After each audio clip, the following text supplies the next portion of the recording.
Alors le Crazy Machine Challenge, c'est une compétition qui est assez sympa, qui est vraiment unique en Europe et qui consiste en fait à imaginer une réaction en chaîne la plus loufoque possible pour réaliser une tâche simple. Alors qu'est-ce qu'on entend par réaction en chaîne? Eh bien c'est un domino qui va pousser une bille, qui va détendre un ressort, qui va activer une catapulte, etc. Alors pour participer au Crazy Machine Challenge, c'est vraiment très simple. On constitue une équipe de minimum 3 personnes, on réalise la machine dans sa chambre, dans un garage, dans la classe de primaire, dans la classe de secondaire, à l'UNIF pourquoi pas, ou entre collègues, et on tente de relever ce défi de la façon la plus amusante et fiable possible. Alors chaque équipe imagine une tâche en lien avec le thème de la frite, donc ça peut être remplir un cornet, ça peut être déposer de la mayonnaise sur les frites ou piquer une frite avec une fourchette.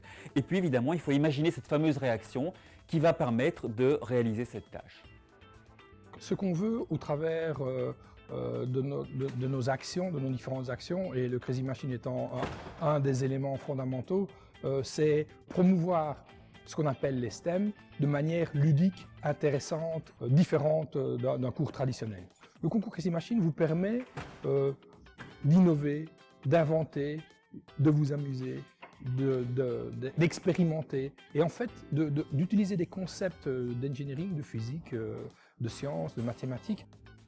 La force du concept Crazy Machine Challenge, c'est que chaque équipe peut se fixer son propre niveau de difficulté. Ça peut aller de la machine tout en carton à la machine d'ingénieur civil hyper high-tech.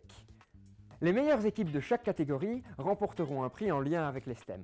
Bien entendu, présenter sa machine au Lotomons Expo devant plus de 2000 personnes est en soi une très belle récompense. Sous ces airs un peu loufoques, ce concours permet de stimuler la créativité, de développer la communication autour d'un projet, d'apprendre à appliquer les sciences au quotidien, d'être rigoureux. C'est vraiment une aventure scientifique et technique certainement, mais c'est aussi et surtout une aventure humaine.